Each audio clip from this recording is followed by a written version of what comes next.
जय श्री कृष्ण, राधे राधे।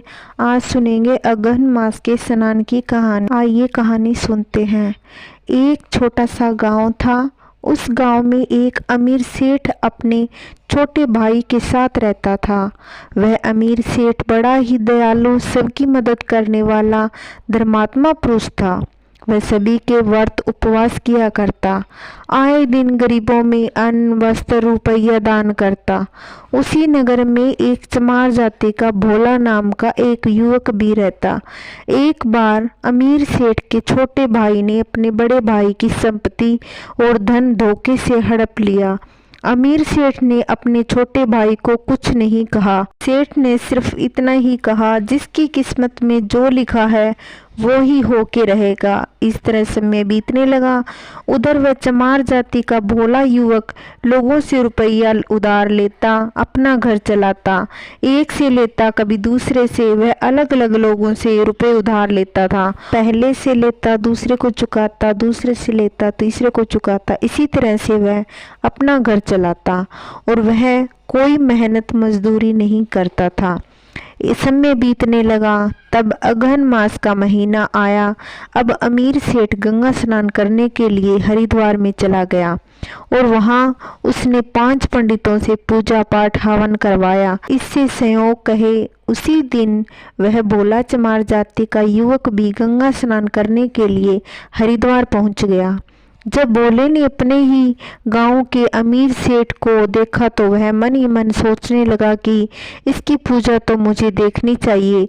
अमीर सेठ किस तरह पूजा पाठ करते हैं। पहले तो ये लोगों से धन हड़पते हैं, बाद में यह पापों को गंगा जी में धोने आते हैं, पूजा पाठ कराते हैं, गंगा स्नान आदि करते हैं। मुझे भी देखना चाहिए कैसे पूजा पाठ करते हैं। मैं भी इनको देखकर पूजा पाठ करूंगा, क्या पता मैं भी अमीर बन जाऊं। ऐसा सोचकर भोला भी वहीं बैठकर अमीर सेठ की पूजा पाठ देखने लगा। पूजा पाठ होने के बाद सेठ ने पंडित से कहा कि मेरे छोटे भाई ने मेरा धन संपत्ति हड़प लिया। मैं उस संपत्ति और धन को गंगा मैया में तिलांजलि देना चाहता हूँ। तब पंडित ने सेठ के हाथ में जल, पूजा, चावल, रोली मोली ये सब हाथ में रखकर गंगा मैया में तिलांजलि दिला दी। उसके बाद अमीर सेठ ने पंडितों को दक्षिणा में रुपए, अन्न, धन, वस्त्र दिया। प्रणाम करके वहां से चला गया। अमीर सेठ के जाने के बाद भोला भी उन्हीं पंडितों के पास आया और बोला, पंडित जी, जैसी पूजा अमीर सेठ की करवाई वैसी मुझे भी करवा दीजिए। तब 5 पंडितों ने कहा कि बेटा, यह सब करवाने के लिए बहुत सारी दक्षिणा देनी पड़ेगी। तब भोला ने कहा कि मुझे 5 पंडितों की जरूरत नहीं है, आप एक पंडित ही मेरी पूजा पाठ करवा दीजिए। तब एक पंडित ने भोला के पास बैठकर पूजा पाठ करवाई। पूजा पाठ करवाने के बाद भोला ने पंडित जी से कहा कि पंडित जी, मैंने 5-6 लोगों से रुपए उधार ले रखे हैं, आप उन रुपयों को गंगा मैया में तिलांजलि दिला दीजिए। पंडित जी को यह सुनकर भोला के ऊपर हंसी आई।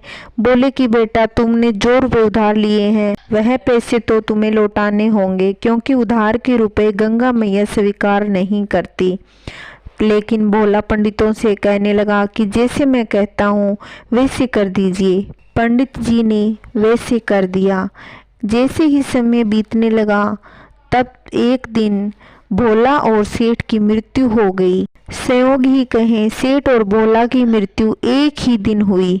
जब उनकी आत्मा भगवान की चौखट पर पहुंची तो उनके कर्मों का लेखा जोखा पढ़ा गया। सेठ को स्वर्ग का वास और भोले को नरक का वास मिला, क्योंकि भोला ने उधार के पैसे गंगा मैया में तिलांजलि दी थी, जो गंगा मैया ने स्वीकार नहीं की।